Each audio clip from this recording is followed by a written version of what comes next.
Commander Lisa Murphy stood at the bridge of the USS Defiance, her eyes fixed on the main screen.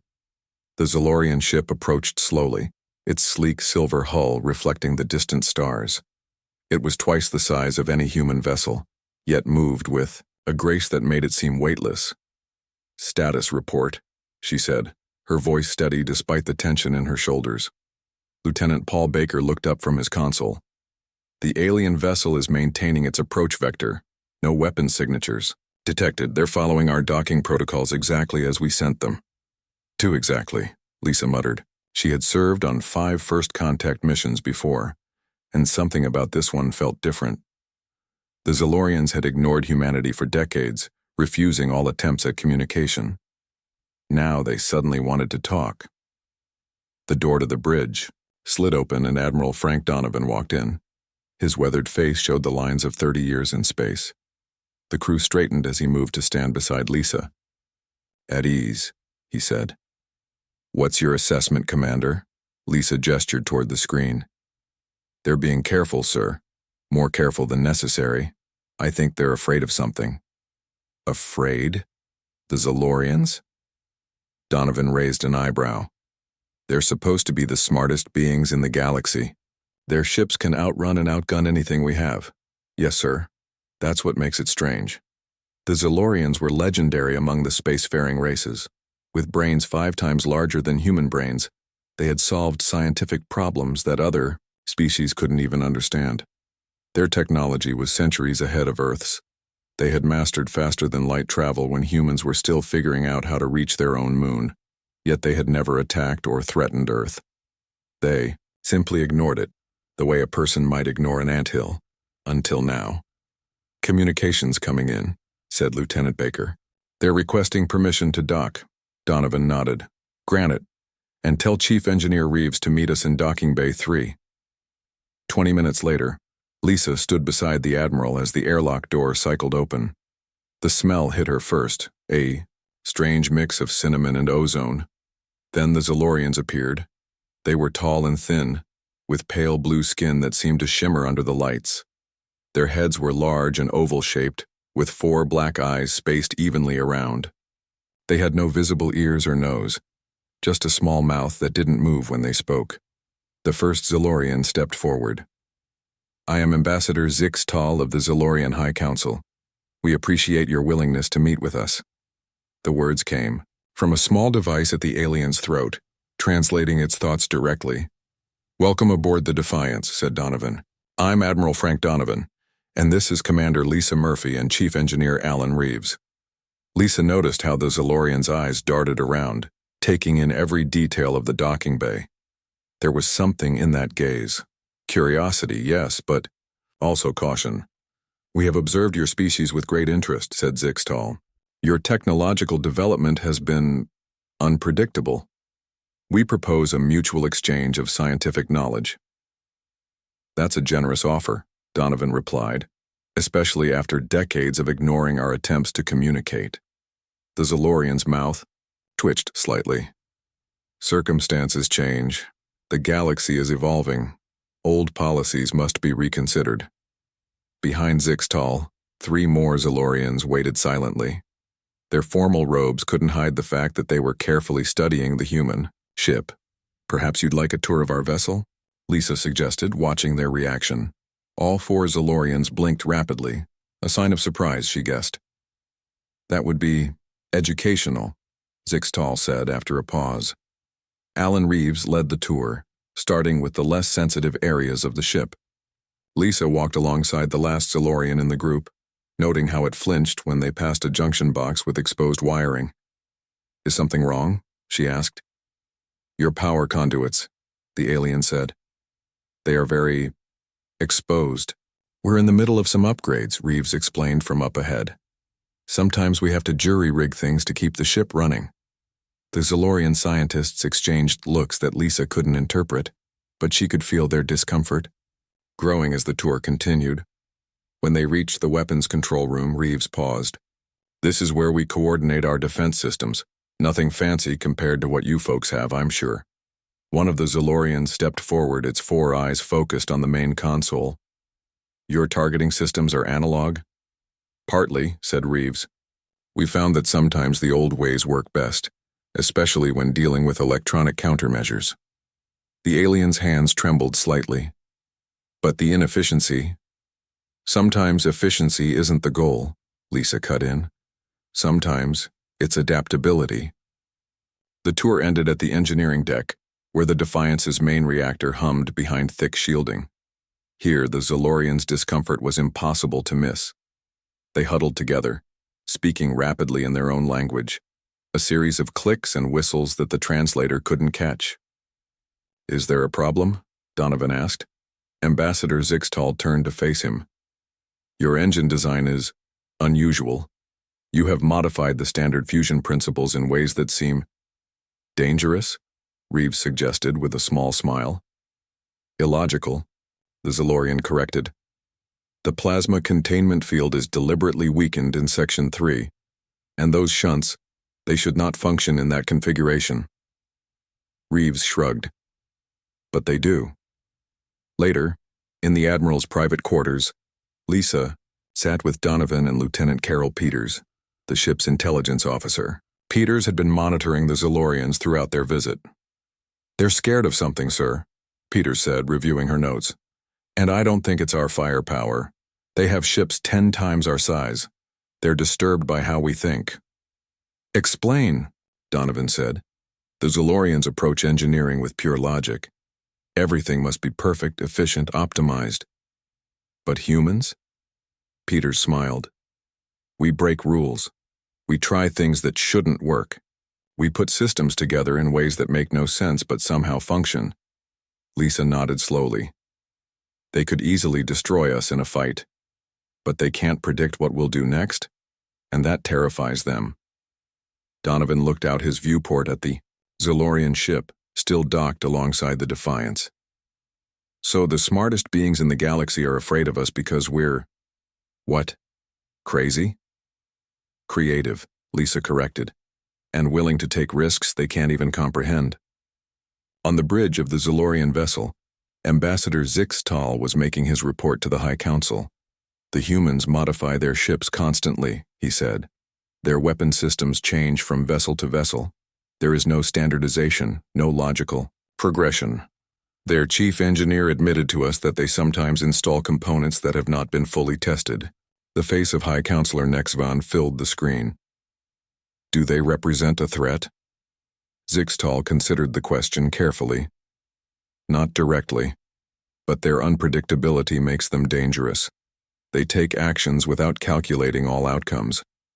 They embrace risk in ways no logical species would. Recommendation? Limited engagement only. And under no circumstances should Zolorian engineers board human warships. Their disregard for proper engineering principles could lead to accidents. As the transmission ended, Zixtal looked out at the human vessel. Such a primitive design, and yet something about it made his skin crawl. The exposed wiring, the jury-rigged plasma conduits, the weapon systems that seemed designed by someone who had never read the basic laws of energy transfer. He would never admit it to the council, but the truth was simple. The humans frightened him. Not because they were powerful, but because they were unpredictable. And in a universe of careful calculation, unpredictability was the most dangerous force of all. 6 months passed since the Zolorian visit. Life on the human mining colony at Proxima Centauri continued as usual. 500 men and women worked the asteroid belts, sending precious metals back to Earth. The small outpost had only one defender, the patrol ship USS Intrepid. Captain Steve Gomez sat in his command chair, sipping coffee as he reviewed the morning reports. The Intrepid was an older vessel, small and lightly armed. Its job was to watch for pirates and smugglers, not to fight wars. Captain, we've got multiple ships entering the system, said Lieutenant Maria Diaz from the sensor station. Her voice was tense. 7 vessels coming in fast. Gomez put down his cup. Identity? Running the profiles now. Draconid ships, sir. Warships. The coffee in Gomez's stomach turned cold. The Draconids were known throughout the galaxy as fierce warriors. For centuries, they had been kept in check by the Zolorian superior technology. No one had seen a Draconid warship this far into human space before. "Battle stations," Gomez ordered, "and send an emergency signal to Earth. Tell them we have Draconid warships approaching the colony." Red lights flashed as crew members rushed to their posts. The Intrepid was suddenly very awake. "Sir, the Draconids are broadcasting a message." "To the colony," said Communications Officer Ben Wright. "Let's hear it." A harsh voice filled the bridge. "Human settlement. This is War Leader Kraz of the Draconid Collective. Your mining operation sits on resources claimed by our people. You have 1 hour to begin evacuation before we destroy your facilities." Gomez frowned. 1 hour isn't enough time to evacuate 500 people. "Sir," said Diaz, "sensors show the Draconid ships have new shield configurations. They're unlike anything we've seen before. And their weapons." She paused, looking at her readings again. "Their weapons appear to be Zalorian design." "That's impossible," Gomez said. "The Zalorians would never arm the Draconids." "I'm just telling you what the sensors show, sir." Gomez studied the tactical display. 7 Draconid cruisers against his single patrol ship. By any logical calculation, the Intrepid didn't stand a chance. But Captain Steve Gomez wasn't known for being logical. "Get me the colony leader," he ordered. "Sam." Baker's worried face appeared on the screen. "Captain, we've received the Draconid threat. We're starting evacuation, but we need more time." "You'll get it," Gomez promised. "Just keep your people moving." After the call ended, Gomez turned to his crew. "We're going to buy the colony time. Tactical, analyze those Draconid shields. Find any weakness, any pattern." "Sir, we're outgunned 7-1, protested First Officer Linda Hayes. "Then we'll have to be smarter than them," Gomez replied. "And faster." The Intrepid moved toward the approaching Draconid fleet. The human ship was small against the massive alien cruisers, like a mosquito facing 7 eagles. "Draconid ships are powering weapons," reported Tactical Officer Rick Jordan. "Hold course," Gomez ordered. "Target their lead ship, but don't fire. Yet." The Draconid fleet spread out in a perfect attack formation. Their movements were precise, almost mathematical. "Something's not right," Gomez muttered. "Draconids are aggressive, disorganized fighters. These ships are moving with Zalorian precision." The first Draconid shots flashed across space. The Intrepid shook as energy blasts hit its shields. "Shields at 70%, Jordan called out. "Their weapons are definitely Zalorian technology. They're configured specifically to disrupt our standard shield frequencies." Gomez smiled grimly. "Then let's be non-standard. Engineering, prepare for Pattern Omega." "Sir?" The chief engineer's voice sounded worried over the comm. "Pattern Omega isn't tested yet. It could overload our systems. It's tested now. Execute." Pattern Omega was a theoretical shield modulation that constantly changed frequencies in an irregular pattern. It sacrificed strength for unpredictability. No Zalorian would ever design such an inefficient system. "Pattern Omega active," reported the engineer. "But sir, it's reducing our shield strength by 30%. "Understood." Gomez leaned forward. "Now tactical. Target their lead ship and fire everything we've got." The Intrepid's weapons blazed. The shots hit the lead Draconid cruiser, but its shields held. "Minimal damage to target," Jordan reported. "Their shields are adapting." Another blast hit the Intrepid, harder this time. Sparks flew from a console. "Shields at 40%, Jordan called. "We can't take much more of this." Gomez studied the tactical display. The Draconid ships were arranged in perfect formation, their movements synchronized like dancers. Too perfect. They're following a program, he realized suddenly. These aren't Draconid tactics. Someone else is controlling their ships. The Intrepid took another hit. The lights flickered. "Shields at 25%, Jordan reported. "One more direct hit and we're done." Gomez made his decision. "Helm, plot a direct course for the lead Draconid ship. Full speed." The bridge went silent. "Sir?" The helmsman, Ensign Katie Lee, turned to look at him. "That's a collision course." "I know. Do it." The Intrepid shot forward, straight toward the heart of the Draconid fleet. On the enemy ships, sensors would be screaming warnings about the human vessel's suicidal charge. "Engineering," Gomez called. Prepare to vent plasma from the port nacelle, on my mark, and be ready to switch to backup systems immediately after. Captain, that will knock out our main power, the engineer protested. Only temporarily. Be ready. The lead Draconid cruiser grew larger on the view screen, its weapons locked onto the approaching human ship. They're firing, Jordan shouted. Evasive. Pattern Delta, Gomez ordered. Keep our course toward their ship, just make us harder to hit. The Intrepid twisted and turned, but still took hits. The ship shuddered violently. Shields failing, Jordan reported. Distance to target, 5,000 kilometers and closing. Engineering vent plasma, now. From the port side of the Intrepid, a cloud of bright blue plasma erupted into space. The ship lurched sideways from the force. Main power failing, called the engineer as the bridge lights went out. Emergency lighting kicked in, bathing everything in red. On the view screen, Gomez watched as the Draconid ship fired directly into the plasma cloud. The energy, weapons hit the ionized particles and created a massive electromagnetic pulse that expanded outward. Both ships went dark. Backup systems online, the engineer reported after 10 tense seconds. Restore power to engines and weapons, Gomez ordered. What's the status of the Draconid ship? Still dead in space, Jordan reported. The EMP affected them too, but they'll recover soon. Not soon enough. Take us alongside and prepare boarding parties. 20 minutes later, Lieutenant Linda Hayes led a team of Marines onto the disabled Draconid vessel. The alien crew, caught by surprise, offered little resistance. In the ship's control room, Hayes made a discovery that changed everything. Captain, she reported back to Gomez, there are no Draconids on this ship. It's being controlled remotely. And I found something else. The weapon systems have Zalorian markings, but they've been modified specifically to target human shield configurations. Gomez's face hardened. Download everything you can from their computers. We need to know who's really behind this attack. As the Intrepid limped away from the disabled Draconid vessel, the other enemy ships retreated. The colony was safe, for, now back on Earth, Dr. Kim Nelson examined the data recovered from the Draconid ship. Her conclusion sent shockwaves through Starfleet Command. These aren't stolen Zalorian weapons, she explained to Admiral Donovan. These are Zalorian weapons specifically designed to exploit weaknesses in standard human shield configurations. Donovan's face was grim. The Zalorians provided weapons to the Draconids?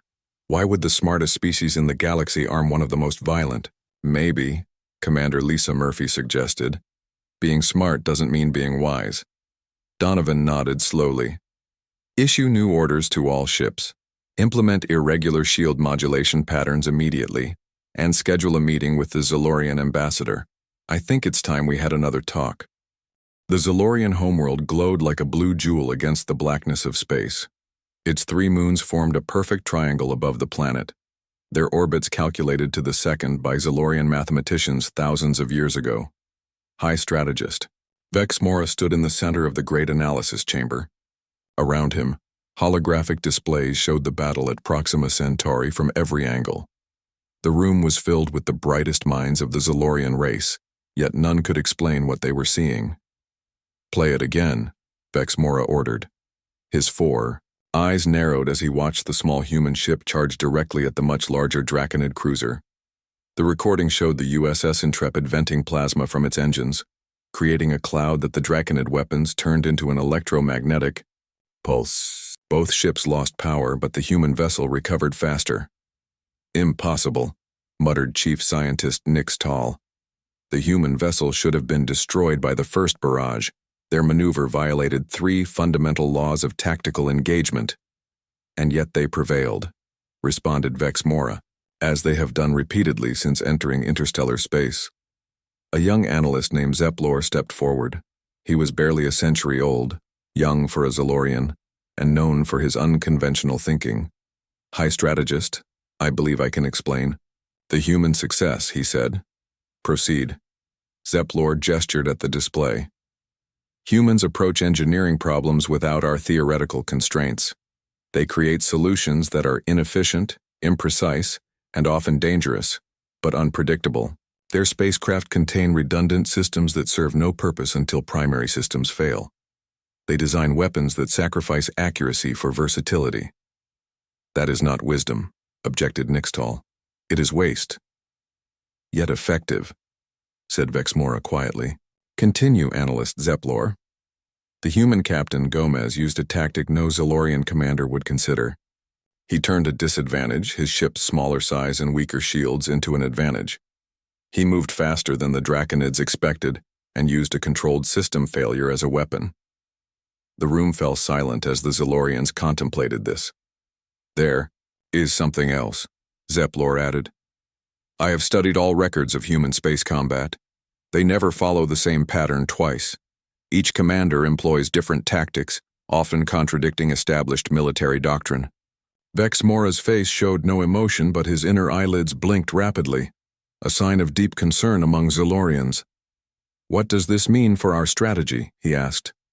Zeplor hesitated. It means humans cannot be predicted using our standard models, and something we cannot predict cannot be controlled, finished Vexmora. The discussion was interrupted as a junior aide entered the chamber. High Strategist, a human diplomatic vessel, has entered our system. They request permission to dock at the Grand Station, Vexmora. Exchanged looks with Nixtal. This was unexpected. Human ships rarely ventured this deep into Zalorian space. Grant them permission, Vexmora decided, and prepare the meeting hall. Ambassador Diane Foster stepped off the shuttle and onto the gleaming floor of the Zalorian Grand Station. Behind her came her team, including Lieutenant Gregory Winters from Military Intelligence, carefully disguised as a cultural attaché. The station was a marvel of engineering, a perfect sphere 30 kilometers in diameter, orbiting the Zalorian homeworld. Every surface curved in mathematically precise angles, the lighting adjusted automatically to create optimal viewing conditions. Ambassador Zixtal greeted them, his blue skin shimmering under the soft lights. Welcome to Zaloris Prime, Ambassador Foster. Your visit is unexpected. The attack on our mining colony was equally unexpected, Foster replied evenly. We have questions that require answers. Zixtal's inner eyelids flickered. The Grand Council awaits you. Please follow me. As they walked through the station's curved corridors, Winters carefully observed everything.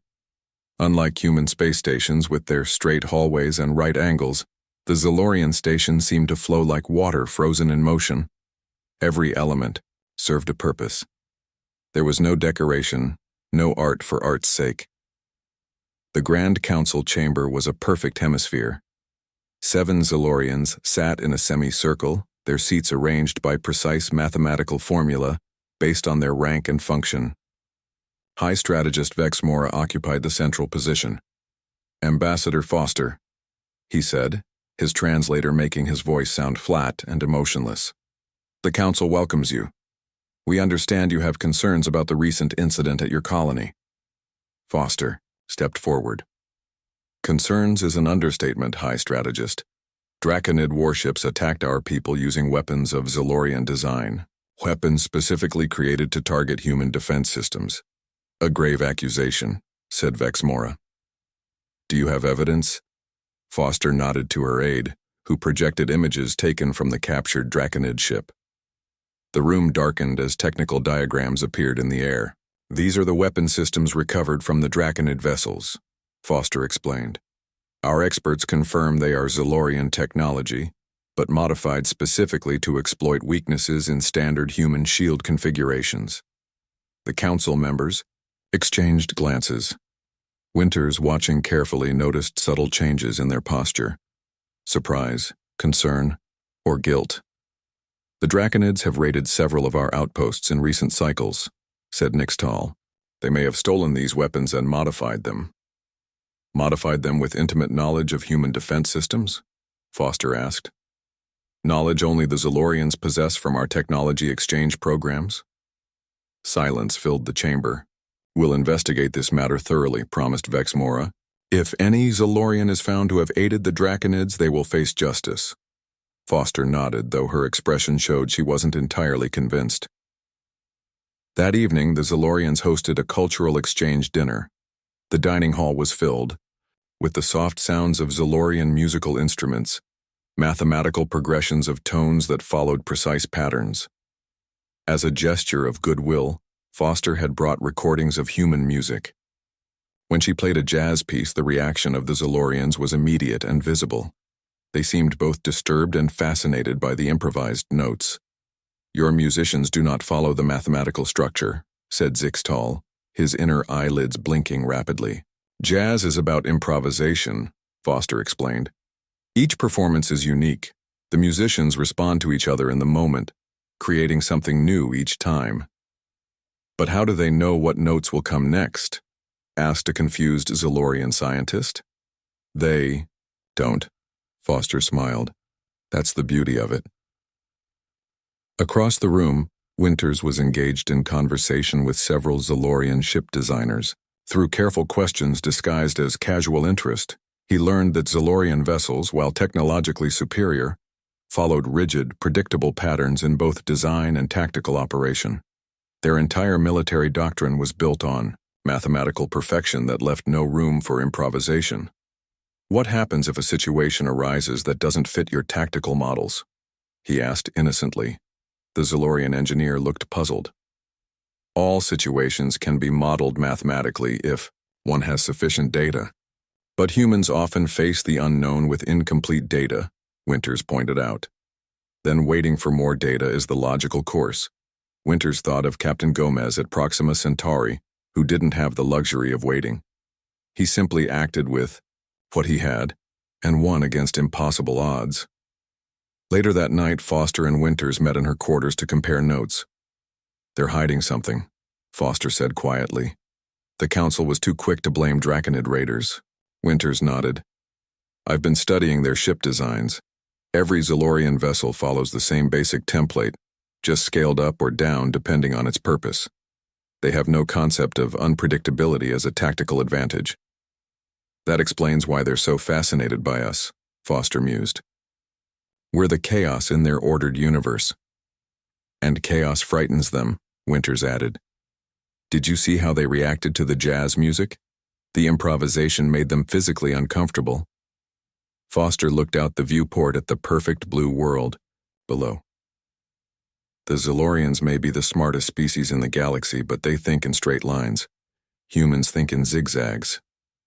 And that," said Winters, "might be our greatest strength." A month after the human delegation left the Zalorian homeworld, the peace of the galaxy was shattered.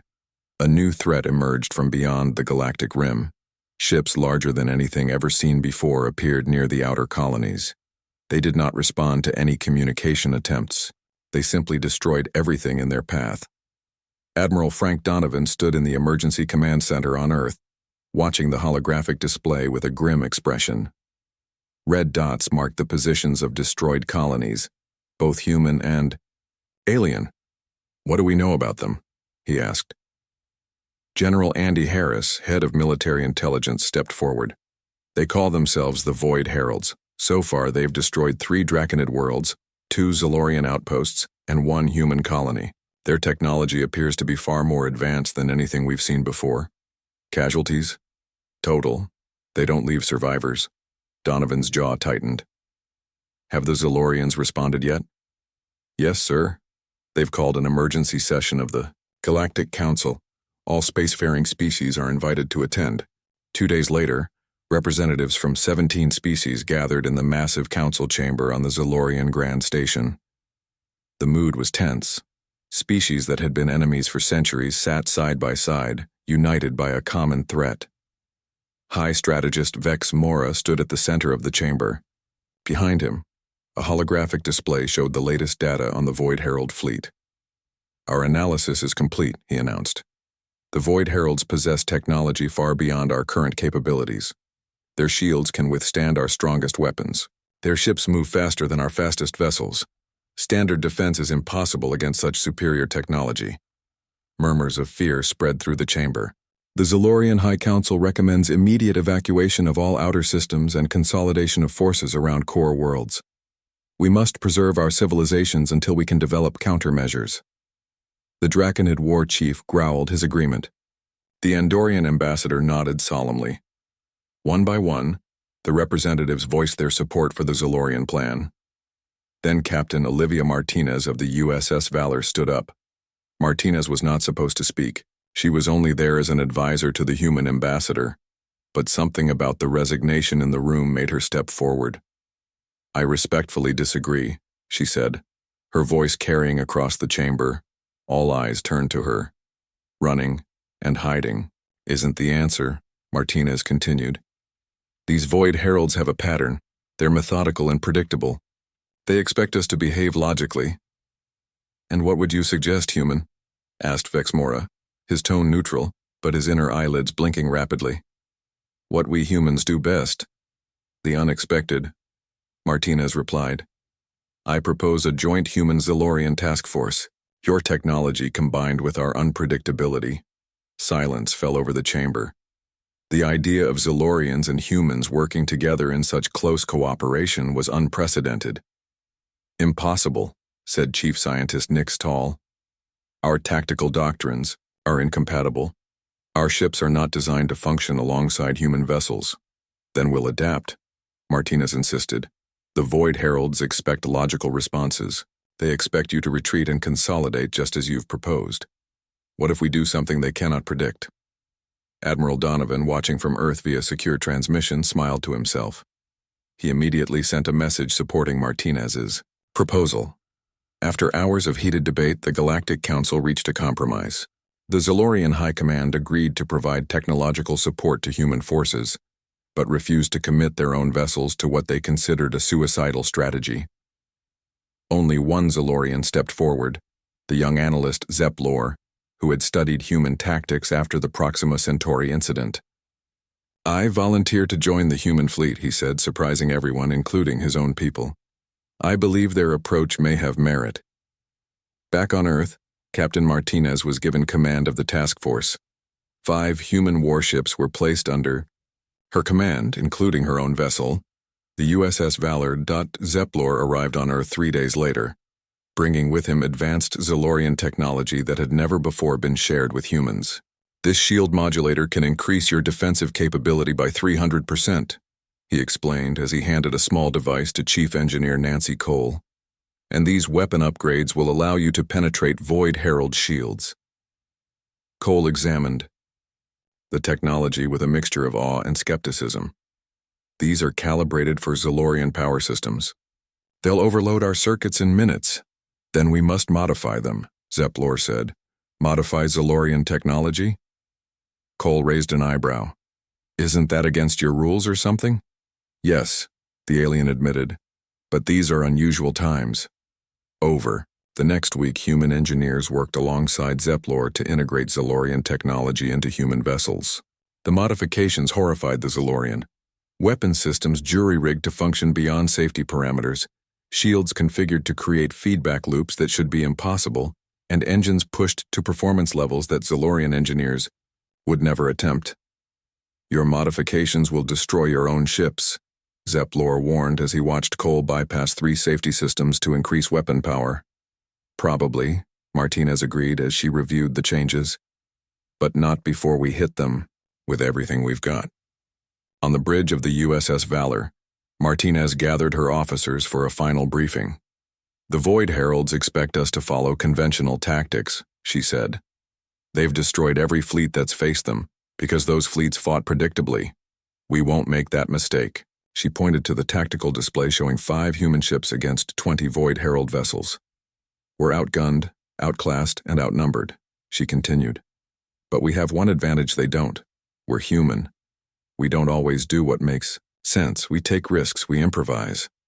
And sometimes," added Lieutenant Sam Jordan with a grim smile, "we get lucky." Martinez nodded. "Set course for the Outer Rim. The Void Heralds are attacking the Andorian colony there. We'll intercept them before they reach the planet." As the human fleet jumped to light speed, Zeplor stood at the back of the bridge, watching the humans work. Their procedures seemed chaotic to him, officers making decisions without running full calculations, the captain trusting gut feelings over data. Yet there was something impressive about their confidence.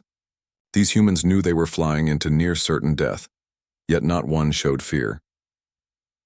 From his observation post in Zalorian space, High Strategist Vex Mora monitored the human fleet's approach to the Void Herald Armada. "They are actually going through with this," he said to Nixtal. 5 ships against 20. "Illogical," the chief scientist replied. "They cannot win." "Perhaps," Vex Mora said quietly, "but I find myself curious to see what they will do." As the human fleet dropped out of light speed near the Andorian colony, the Void Herald ships immediately moved to intercept them. The massive, black vessels dwarfed the human ships. On the bridge of the USS Valor, Captain Martinez watched the enemy approach. "All ships, assume attack formation Delta," she ordered. "Prepare to execute Plan Chaos." Zeplor looked at her. "Plan Chaos? I don't recall discussing this strategy." Martinez smiled grimly. "That's because I just made it up. All ships, attack pattern random. Hit them where they least expect it, and don't stop until either they're gone or we are." The human fleet broke formation, each ship suddenly moving in a completely different direction. The Void Heralds, faced with this unexpected tactic, hesitated for just a moment. It was all the opening Martinez needed. "Fire everything we've got." The first wave of human ships surged toward the Void Herald fleet. The USS Valor led the charge, its modified weapons blazing with a blue-white light that no human vessel had ever produced before. "Direct hit on the lead vessel," reported Lieutenant Sam Jordan. "Their shields are holding, but we detected a power fluctuation in their aft section." Captain Olivia Martinez nodded. "All ships, focus fire on that weak point, and execute evasive pattern Echo 7. The 5 human vessels broke apart, each moving in a seemingly random direction. The Void Heralds responded by targeting the USS Horizon, the smallest ship in the human fleet. The Horizon took a direct hit. Its shields flared and died. "Horizon reports shields down," Jordan said. "They're taking heavy damage." Martinez's face hardened. "Tell Captain Alvarez to do it." On the bridge of the Horizon, Captain Ray Alvarez gave an order no Zalorian commander would ever consider. "Ram them." The damaged ship accelerated directly toward the Void Herald vessel that had fired on it. The enemy, not expecting such a suicidal move, hesitated for a critical second. "All hands abandon ship," Alvarez ordered calmly. "Get to the escape pods." The crew scrambled to evacuate as Alvarez locked in the collision course. He was the last to leave, jumping into an escape pod just seconds before impact. The USS Horizon slammed into the Void Herald ship at full speed. Both vessels erupted in a massive explosion. From his observation post, High Strategist Vex Mora watched in disbelief. "They sacrificed their own ship as a weapon," he said. "No logical species would consider such a tactic." On the Valor, Zeplor stared at the tactical display. "Captain, you ordered that ship to its destruction." "I ordered it to hurt them," Martinez corrected. "And look, it worked." The explosion had damaged 2 nearby Void Herald vessels. More importantly, it had created a gap in their formation. "All ships attack pattern Bravo 9, Martinez ordered. "Target the damaged vessels and push through that gap." The remaining 4 human ships dove into the breach, firing continuously. The modified Zalorian weapons, pushed far beyond their designed limits, tore through the weakened shields of the damaged Herald ships. 2 enemy vessels disabled, Jordan reported. "But the others are regrouping." Martinez studied the tactical display. The Void Heralds were adapting, closing their formation to prevent another breakthrough. "They're learning," she said. "Time to confuse them. All ships, switch to attack pattern Alpha 1. Zeplor looked puzzled. "Alpha 1? That's a standard Silurian formation. It's precisely what they would expect." "Exactly." Martinez smiled grimly. The human ship suddenly formed a perfect geometric pattern, moving with mathematical precision that mimicked Zalorian tactics. The Void Heralds, momentarily confused by this unexpected shift to conventional strategy, hesitated again. "Now," Martinez ordered, "all ships, break formation and execute your pre-assigned random attack vectors." The human fleet exploded outward in complete chaos, each ship moving in a direction that followed no discernible pattern. The Void Heralds, caught mid-adjustment, couldn't react fast enough. USS Defiant reports direct hits on enemy Vessel 5, Jordan called out. They've penetrated the outer hull, Martinez nodded. Have Sergeant Joe Clark ready his boarding team. Zeplor's four eyes widened. Boarding party? You're sending humans onto a Void Herald ship? Best way to learn about an enemy is from the inside, Martinez said. On the USS Defiant, Sergeant Joe Clark and his team of 12 Marines prepared for boarding. Each wore a heavily modified combat suit. Remember, Clark told his team, we get in, plant the charges at the junction point Zeplor identified, and get out. No heroics. The boarding pod launched from the Defiant, crossing the short distance, to the damaged Void Herald ship. It attached to the hull with a dull thud. Cutting through now, said Corporal Jane Mills, activating the laser cutter. Inside the Void Herald ship, the Marines moved quickly through dark corridors. The interior was unlike anything humans had seen before. Angles that seemed wrong somehow. Surfaces that appeared to shift when not directly observed. This place gives me the creeps, whispered Private Dan Brown. They encountered resistance at the third junction. Tall, shadowy figures that moved with unnatural speed. 3 Marines fell before the team could fight their way through. We're taking heavy losses, Clark reported back to the Defiant, but we're approaching the target area. At the central power junction, the team placed explosive charges designed by Zeplor to target specific weaknesses in Void Herald technology. Charges set, Clark reported. Detonation in 3 minutes. We're heading back. Only 7 Marines made it back to the boarding pod. As they detached from the Void Herald ship, the charges detonated. The massive vessel shuddered, then went dark as its power systems failed. Back on the Valor, Martinez watched the disabled ship drift lifelessly. 1 down, she said. 17 to go. But the tide of battle was turning. The human ships, taking advantage of the confusion caused by the boarding action, pressed their attack. 2 more Void Herald vessels suffered critical damage. Then the Void Heralds adapted again. Their remaining ships formed a new pattern, concentrating fire on the USS Valor. The ship rocked violently as multiple energy beams struck its shields. Shields, at 40%, Jordan reported. They're targeting us specifically now. Martinez nodded. They've identified us as the command ship. Time for our final move. She opened a channel to all ships. Execute Operation Lightning Strike. The human vessels scattered in all directions, drawing the Void Herald's fire. Meanwhile, the Valor accelerated directly toward the center of the enemy fleet. Engineering, Martinez called. Prepare to execute the reactor modification. Captain, Chief Engineer Nancy Cole's voice came back. If we do this, there's no turning back. The containment field will collapse within minutes. Understood. Do it. On the bridge, Zeplor watched in horror as Martinez ordered what no Zalorian would ever consider, channeling the ship's entire reactor output directly into the weapons array while simultaneously deactivating all safety protocols. This will destroy your ship, he protested. Maybe, Martinez said, but it will definitely hurt them first. The Valor's weapons suddenly glowed with impossible energy as the reactor poured its power directly into the modified Zalorian cannons. The ship trembled as systems began to overload. Target their command ship, Martinez ordered. Fire everything we have.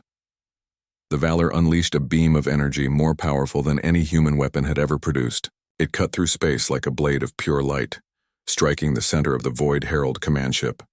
For a moment, nothing happened. Then the massive alien vessel split in 2, its hull peeling apart as secondary explosions rippled through its structure. Direct hit, Jordan shouted. Enemy command ship destroyed.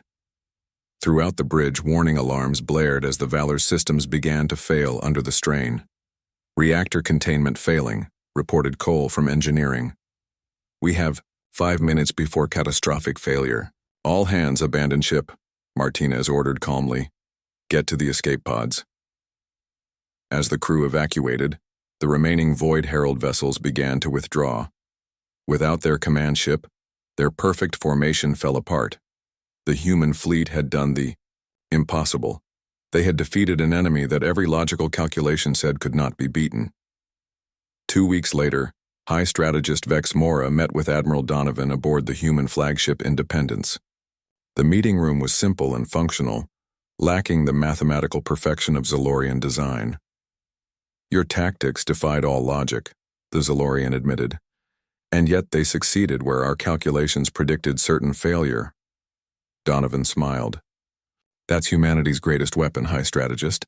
Not our ships or our guns, but our willingness to try the impossible. Captain Martinez, her arm still in a sling from injuries sustained during the evacuation of the Valor, sat nearby. We lost good ships and good people out there, she said, but we learned something important. The Void Heralds can be beaten. Vex Mora nodded slowly. The Zalorian High Council has reviewed the battle recordings. We are reconsidering our tactical doctrines. Does that mean you'll be working more closely with human ships in the future? Donovan asked. To a point, the Zalorian said, but we have also established a new protocol. All Zalorian vessels are to maintain a safe distance from human warships during joint operations. Because you still don't trust us? Martinez asked. Because your ships operate in ways that violate the fundamental principles of rational engineering, Vex Mora replied. What you call innovation we call dangerous. As the meeting ended, Zeplor approached Martinez. The young Zalorian looked different somehow, more confident, less rigid. I have requested permanent assignment as liaison to the human fleet, he told her, if you will have me. Martinez smiled. We'd be honored, but I thought Zalorians were afraid of our ships. Most are, Zeplor admitted. They say they're the smartest species in the galaxy, but they won't touch human warships. He paused. Perhaps it is time for a Zalorian to learn a little human chaos. As news of the victory spread throughout the galaxy, a new saying began to circulate among alien species. Logical in peace, chaotic in war, never challenge the humans. And aboard Zalorian vessels, a new standing order was posted. Maintain safe distance from human warships at all times. They are unpredictable, illogical and effective, a dangerous combination indeed.